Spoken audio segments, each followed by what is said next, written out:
పరిశీలించారు. అన్నా క్యాంటీన్స్ అన్ని రెడీ అయిపోయింది. ఆగస్టు 15వ తేదీ ఈ రాష్ట్రంలో ముఖ్యమంత్రి గారి చేతుల మీద ఒక 100 అన్నా క్యాంటీన్స్ యాక్చువల్గా స్టార్ట్ చేస్తున్నాం. మిగిలిన 103 కూడా ఆగస్ట్ ఎండింగ్ లోపల కంప్లీట్ చేయాలి. అంటే బిల్డింగ్స్ రెడీ అయిపోతున్నాయి. ఎవరైతే యాక్చువల్గా ఎక్స్ప్లెయిన్ చేస్తారో వాళ్ళు కిచెన్స్ ఎస్టాబ్లిష్ చేసుకుంటున్నారు. కిచెన్లు ఎస్టాబ్లిష్ చేయడానికి కూడా కొంత టైం అడిగారు. అందువల్ల ఆగస్టు 15th 100 అన్నా క్యాంటీన్లు, మిగిలినవి ఆగస్ట్ ఎండింగ్ లోపల పూర్తి అవుతాయి. ఈ నేపథ్యంలో చిలకలూరుపేటలో నేను యాక్చువల్గా ఇన్స్పెక్షన్ చేయడం జరిగింది. పనులన్నీ పూర్తి చేశారు, చక్కగా చేశారు. ఆ అధికారులందరినీ నేను ప్రత్యేకంగా అభినందిస్తున్నాను. అదేవిధంగా చిలకలూరుపేటలో ఆ రోజు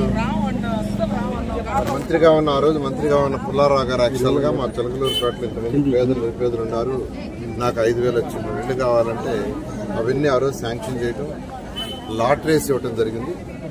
అయితే ఈ గత ప్రభుత్వం వైఎస్ఆర్సీ ప్రభుత్వం వీటన్నింటినీ నిర్వహణ చేసింది. అంటే అన్ని జిగ్జాగ్ చేసింది. అంటే పేదలు నిరుపేదలకి వాళ్ళు ఎలా ఇవ్వాలా, ఎలాంటి ఇవ్వాలని ఆలోచన లేదు. వాడు కట్టారు పని దగ్గర ఇల్లు 4 గోడలు కట్టి స్లాబ్ వేశారు. వాళ్ళ ఒక ఎమ్మెల్యేనే కామెంట్ చేశాడు మనిషి కొనుక్కోవడానికి కూడా కుదరదని. కానీ మేము చక్కగా షీల్వాల్ టెక్నాలజీ భారతదేశంలో అప్పటికి ఎవరు కట్టల, ఫస్ట్ టైం ఆంధ్రప్రదేశ్లో కట్టాము. దీనికి 100 రూపాయల నుంచి 200 రూపాయలు ఎక్కువ ఖర్చు అవుతుంది. అయినా చాలా లాంగ్ పీరియడ్ మన్నికుంటుంది, స్ట్రాంగ్గా ఉంటాయి. అలాంటి టెక్నాలజీతో కట్టాం. చక్కటి రోడ్లు వేసాం.